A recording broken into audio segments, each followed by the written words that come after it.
Good morning. Thank you for joining us again. This is Will with Perpetual Assets. Very excited to have a gentleman on the line, Mr. James Wesley Rawles, the founder and senior editor of survivalblog.com, one of the most popular websites in family preparedness. He's also a best-selling author on the subject. Jim, how are you, sir? Just fine. Thanks for having me on, Will. Yeah, thanks for joining us again. It's been a while. I think my associate Gus got to interview you last time, and I'm thrilled to have you on. There's so much going on today, Jim. It's, man, the pace at which things are accelerating seems to be picking up. What do you see as some of the biggest threats to life as we know it, at least here in the U.S., for the average U.S. citizen today? Well, I'm still primarily focused on economic issues. I think that with our government's addiction to debt, some sort of economic collapse is very likely, probably in the next few years. Presently, we're benefiting just kind of with the inertia that was built up with a strong dollar, and the dollar being the world's reserve currency for so long.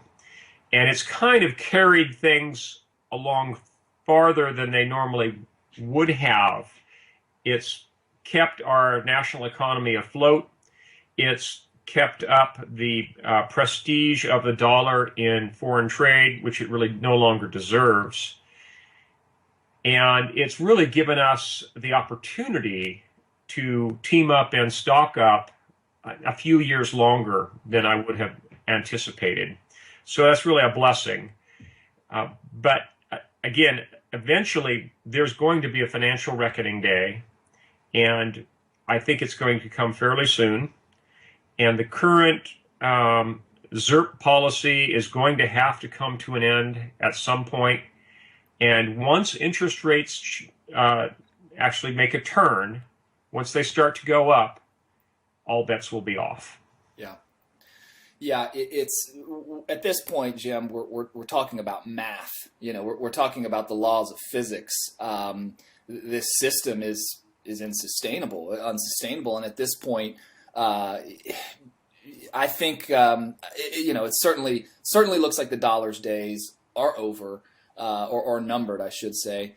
What do you think about this East versus West saga with the BRICS nation and Russia, China, and Putin, the new bad guy on the block? And I would say, as threats to our existence, obviously economic collapse is huge and likely at this point. I know our grid is very fragile, and that's something that you've done a lot of research and study on as well, the U.S. power grid vulnerability. What about war, thermonuclear war at this point? Yeah, I think war is definitely a possibility. We could have World War III. The United States, in collusion with the Saudis, have basically pushed the Russians into a corner over the whole Ukrainian issue. With the collusion of the Saudis, the price of oil was artificially pushed down, and that has really hurt global petroleum prices. And Russia, as primarily a natural gas exporter, has really suffered because of that. And if anyone thinks that the shift in oil prices was an attack on the Saudis, is absolutely naive and foolish. It was the Saudis and the American State Department colluding with the U.S. government to have multiple gains. One was to put the pinch on the Russians, and the other, which is not quite so well known, is actually the Saudis' goal to shut down the Bakken development in eastern Montana and adjoining North Dakota. They saw the Bakken as well as the Edmonton oil fields as a threat. The U.S. was on the verge of becoming energy independent, and the Saudis didn't want that. So they were willing to go along with the American State Department to have their own economy suffer in the short term, with the long-term goal of A, hurting the Russians, and B, eliminating some competition out of the Balkan. Now, Jim, why would the U.S. State Department want the same goal? I mean, clearly the Bakken and, dare I say, Eagle Ford. I mean, the whole natural gas, this massive boom that we were experiencing seems to be shut off and at great risk of even survival at this point. Why would the U.S. State Department, or is the putting the pinch on Russia that important to them that they just didn't care about it? It was more important to them, and the State Department is all about international interdependence, not independence. Mm-hmm. They really don't want to see the American economy to be independent because they want to have global cooperation, and they want to see a lot of global trade. And it's really not in the best interest of the current administration's State Department view to have America be energy independent. They want us dependent. So they were certainly willing to cut this deal with the Saudis and make this happen. Wow. Now, to get back to World War III, yes, there is the possibility that we could push the Russians too far and that we could see a regional war break out in the Ukraine region with just a plain Russian invasion. And given their military power, they could pretty well dominate. The U.S. military simply lacks the ability to project power, to have what they call force projection into that region for a number of different reasons. The biggest reason, of course, is that the Russians are nuclear armed and we wouldn't want to push them too far. But looking at it from a more traditional military strategic view, the Russians have what are called internal lines of supply for operations in that region. They can just push supplies out directly from their own territory. For us, it's a transoceanic leap for us to project power in that region. So we're at an inherent disadvantage if we did get into a shooting war with them. And I think that's why the U.S. State Department is going to do their very utmost to make sure that we don't have war break out, but it may happen despite their best intentions. Interesting.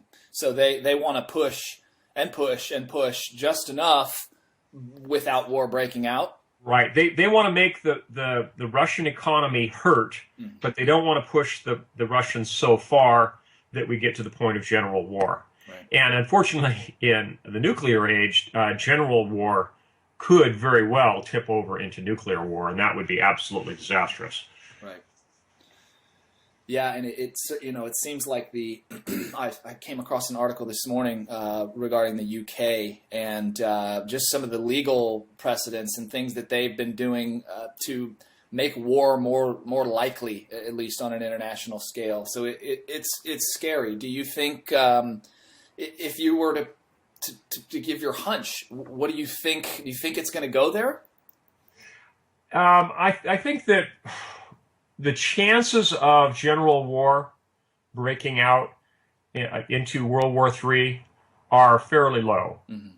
The implications of that, if it were to happen, though, would be enormous. Mm-hmm. So from an actuarial standpoint, I'd say the risk is low. Mm-hmm. From a personal threat assessment, I'd say be prepared, folks, because if you're not ready to hunker down in your home for an extended period of time in the event of World War III, you're just not prepared. And unfortunately, 99% of American families are not prepared. Yeah, not that level of preparedness. You're right. That's a scary fact, too, because, depending on what region geographically you might live in, even if you are prepared, think about the 99% of people around you that aren't going to be. I mean, that's all I can think about being in a semi-dense area is everyone around me not being prepared. Even people that I try to speak to today, friends and such, over a beer, a friendly conversation about preparedness, and they laugh and look at me and say, "Oh, well, I'm just going to come to your house," or society's going to take care of me, and it's scary.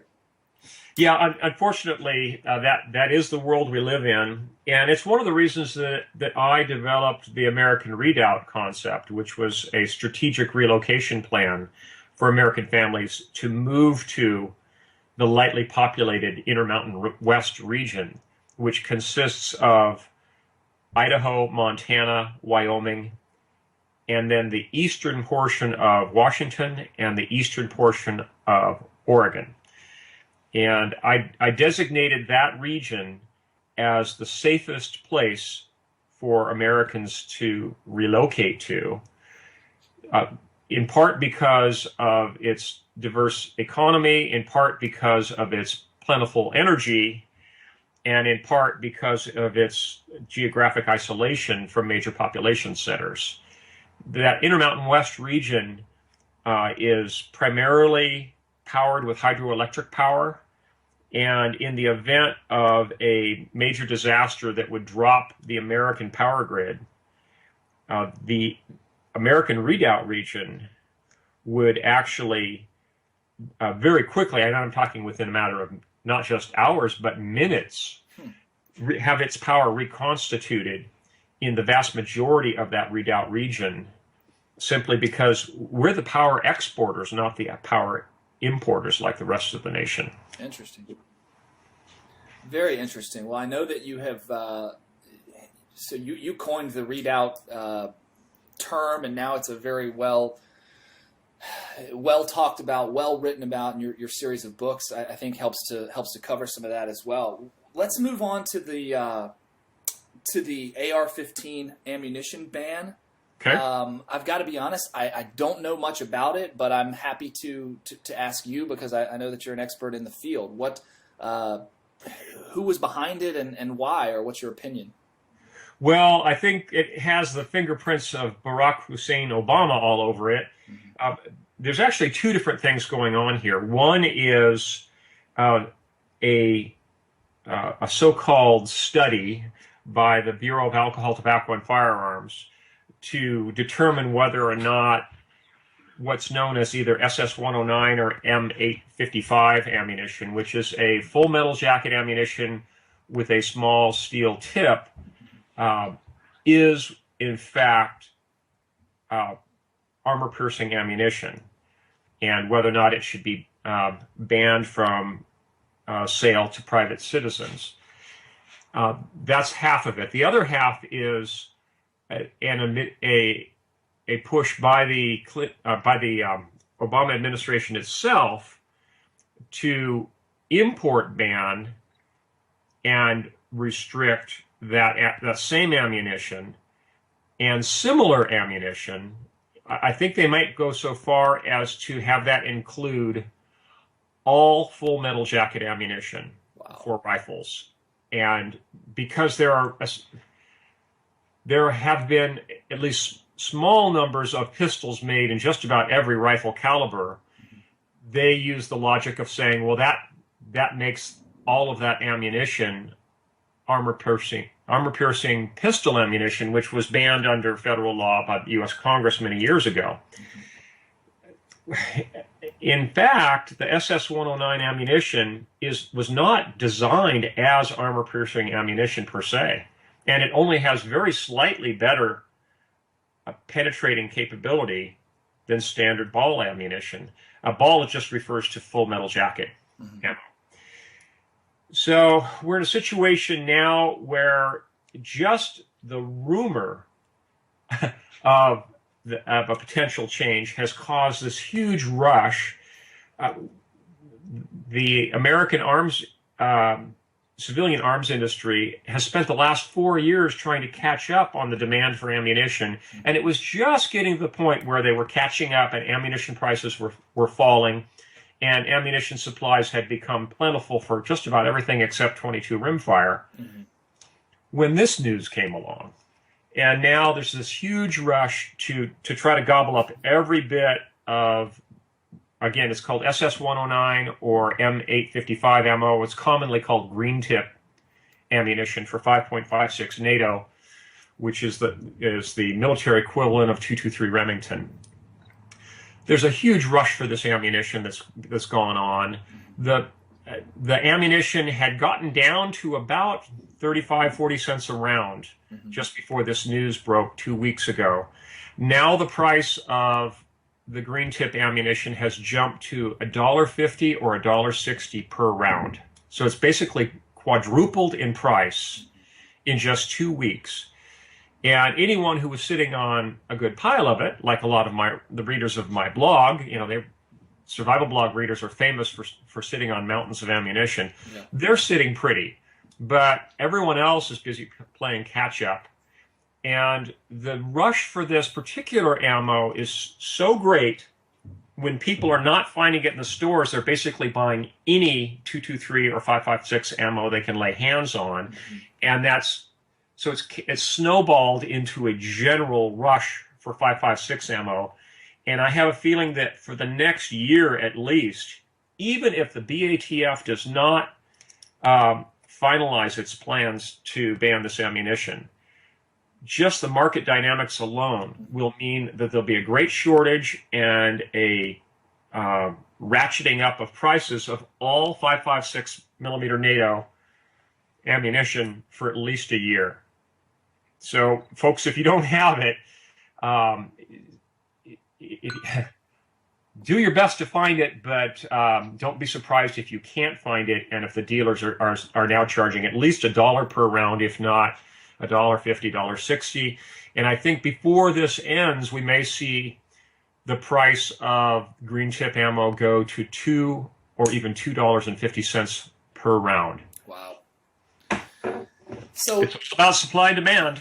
Yeah, and it's interesting that you say that. Someone mentioned to me not long ago when we were talking about the subject of gun control and these events that will happen. Maybe it's a shooting somewhere, shrouded with lots of media and lots of talk within the administration about, we got to remove these high-power rifles, whatever the case may be. And someone made an interesting point to me the other day. They said, Will, what happens every time you get one of these scares? Here's a perfect example, this ammo ban scare. What happens? Well, you get massive amounts of U.S. populace that run out and arm themselves and buy guns and buy different calibers of ammunition. They just load up.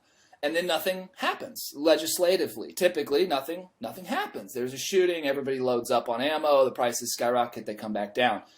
And it was a very interesting sort of, this individual was saying, maybe there's this crazy conspiracy to arm the American public even more heavily this way.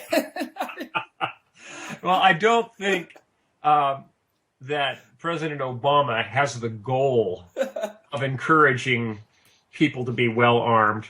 But for several years running, he's been called the gun salesman of the year because he's, unwittingly caused huge numbers of guns to be sold and manufactured. There's been such a demand for the AR-15 family of rifles, which are basically called black rifles or M4s, a lot of different names for them. But it's all the original Stoner Armalite 223 design. There's been such a demand that just during the 2 terms of the Obama administration, there's been an extra 3 million AR-15 family rifles produced. Wow. And that's in addition to the normal demand, which was already pretty huge. But we're talking an extra 3 million black rifles out there. Wow. Because of nervousness over potential bans. And for every one of those rifles, there's a huge demand for ammunition, for magazines, for web gear, for scopes, all the accessories, cleaning kits, and the whole works. Yep. It's actually been quite a boost to the economy. And ironically, the American small arms industry was about to collapse because of overproduction just before this news, and now it's been revitalized. I would say it's perversely ironic, but it's kind of in a sweet way, so kind of dulce et decorum est, as they say in Latin. Right. Yeah, it's this premise of disarming the American people is, I find it a bit laughable, Jim. I mean, granted, I'm in Southern California, and this is socialist haven out here, and everybody hates guns. And if you own one, you must be some crazy kook who moved here from Texas. But for the most part, the rest of the country, there's a good percentage of armed people. I mean, in Texas, forget about it. I lived there for many years. It's every grandmother and hell, everybody's armed to the teeth. I find that the premise of disarmament in today's age completely laughable. I mean, I find it akin to door-to-door precious metals confiscation. It's impossible. It's absolutely impossissible. And when you come right down to it, especially now that we live in the era of 3D printed guns, where you can produce an AR-15 lower receiver out of plastic on a 3D printer, they've basically lost control of the situation. It'll be absolutely impossible to ever disarm the American people. And as I pointed out a couple times before in my blog, even if they were to get 90% of the guns off the street, that small number of remaining guns would be more than enough to arm the citizenry for a second American Revolution. Right. If you look at what happened in Ireland, for example, the thing that was holding up the peace deal in Northern Ireland was the existence of about 1,000 guns. Huh. That held up the Irish peace process, as they called it, for about 10 years, until they finally got the IRA to agree to supposedly turn those guns in for destruction. I think there's actually still quite a few that are hidden in basements or whatever. It was just 1,000 guns. And here we're talking about the North American continent, where we have more than one gun for every man, woman, and child in the United States. Right. It's just a staggering figure. And if any gun hater had the dream of ever disarming the American people, it's just that. It's a dream, because it's never going to happen. Never. You make a great point with 3D printing, Jim. I mean, the rise in here, open source technology, like the internet. I was talking with someone just the other day about information, veil of lies, and all this stuff. And the internet is still this bastion of liberty, this open source technology. And now that we are entering all these different realms of open source technology like 3D printing, I mean, talk about changing the world. I'd like to move in now to a subject that, as it pertains to, I feel this ties in anyway to the rebuilding of our republic. If we envision the fall of what we currently are experiencing, let's say a dollar collapse, the rebuilding of our great nation. What do you make of the country of China, this premise that the Chinese have been acquiring U.S. property in pretty great numbers, different infrastructure? I think a lot of it is financial infrastructure based on, basically debt that is owed to them, and they're now seizing properties. What do you know of this, and how do you think it'll play out in a rebuild scenario? Well, in the long term, if we don't have a major turnaround in our balance of trade, the Chinese are going to end up owning America. And they're in the process of, like you say, primarily making gains in the financial sector here in the States. But there's also, physical real estate that's being bought up. And on the African continent, they're going whole hog. Most Americans don't realize it, but the Chinese are involved in a whole slew of development projects in Africa.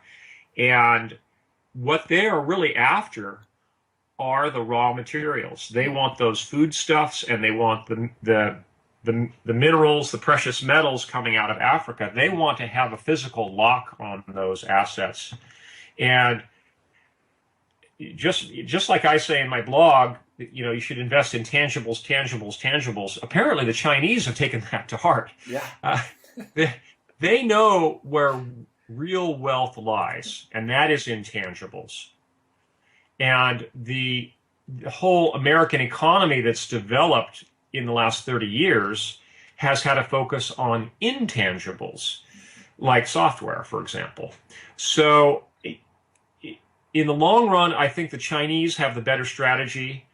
And in the aftermath of an economic collapse, we might very well see a situation like I described in my Patriots novel series, where we have outside parties of interest who essentially come to collect on a debt. Mm-hmm.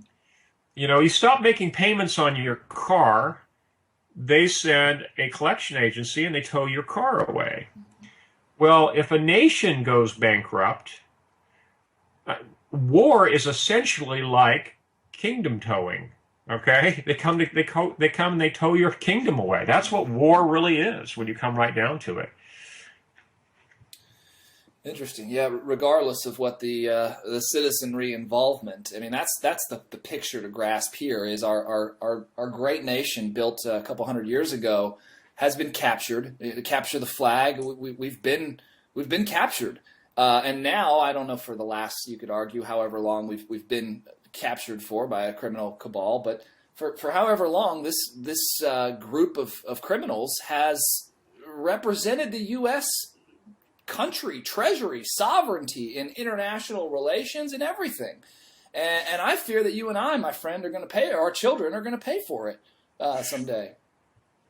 I think you're absolutely right, Will. In the long term, you really have to look at who holds the title, who really controls those assets on a multinational level.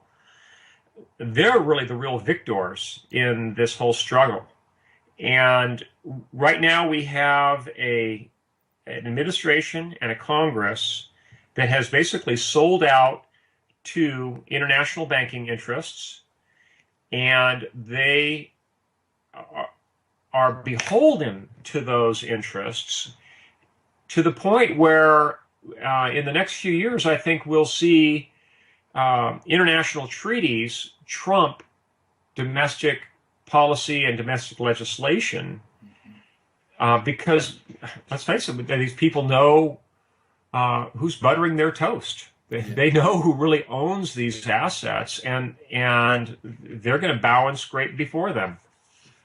You know, and the war piece being kingdom towing analogy is really perfect. I think it makes perfect sense. It's we can even envision a future date where some other sovereign takes claim to a bunch of the U.S. based on promises and promises that weren't met. And then we could potentially envision a republic, an overthrow again, but that's going to take war. I mean, if you're going to claim your sovereignty back, you're going to have to fight for it. That's right. Jim, let's move on to Greece, and kind of in closing, I'd like to get your opinion on Greece, the Ukraine. I mean, all of that area is really what's taking place over there with this East-West saga is very interesting. But the Greece, it looks like the Greek people are basically going to give the European Union the finger. And if that happens, it seems like it may be the final nail in the coffin of this debt-based fiat system.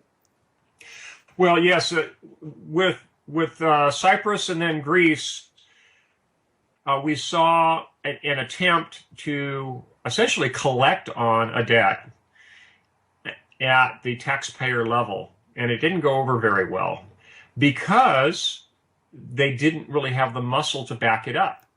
There was, they wanted to levy everyone's accounts to the tune of 10% or more, but the national government in Cyprus and then in Greece realized that they wouldn't be a government anymore.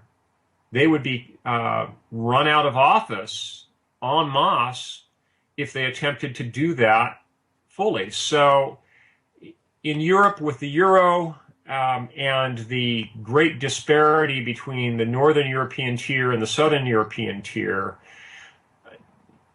in the long term, it illustrated that the euro is not sustainable. You really can't have a a single currency that spans so many countries that are that economically diverse, because you're always going to have winners and losers in that game. And the winners actually were, in the short term, countries like Spain, Italy, Greece, that were on the southern tier because they had the weaker economies, and they had the benefit of the purchasing power of the euro.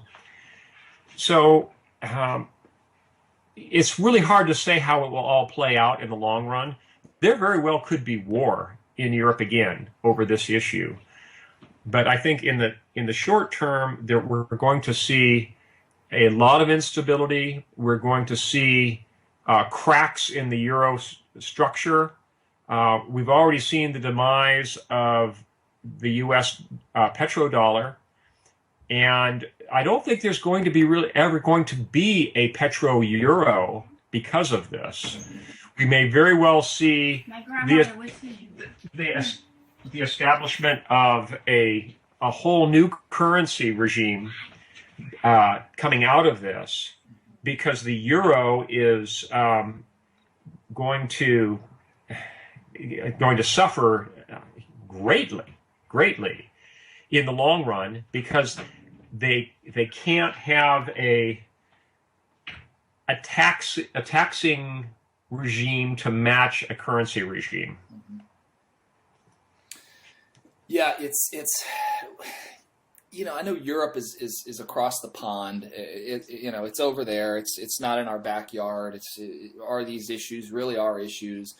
But the fragility of the entire system, the financial system, the banking system, the trillions upon trillions of derivatives that are laced into the system. When we have a default, that's when dominoes really start to fall.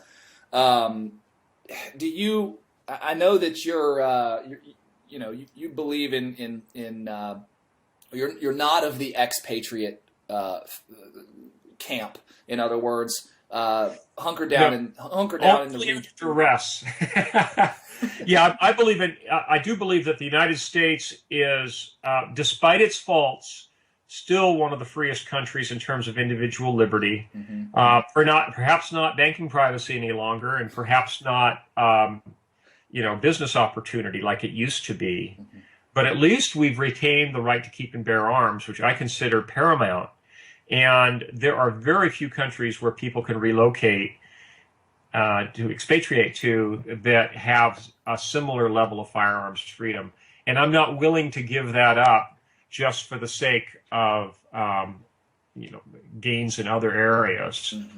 I'd rather stay in the States unless I'm absolutely forced out. Now, if something came along like a fairness doctrine that would force me as a blogger to provide equal time and space to opposing views, then I would, at that point, I would say, yeah, okay, it's time for me to pack up my bags and move offshore. But unless or until then, I'm going to stick it out here in the States. Yeah.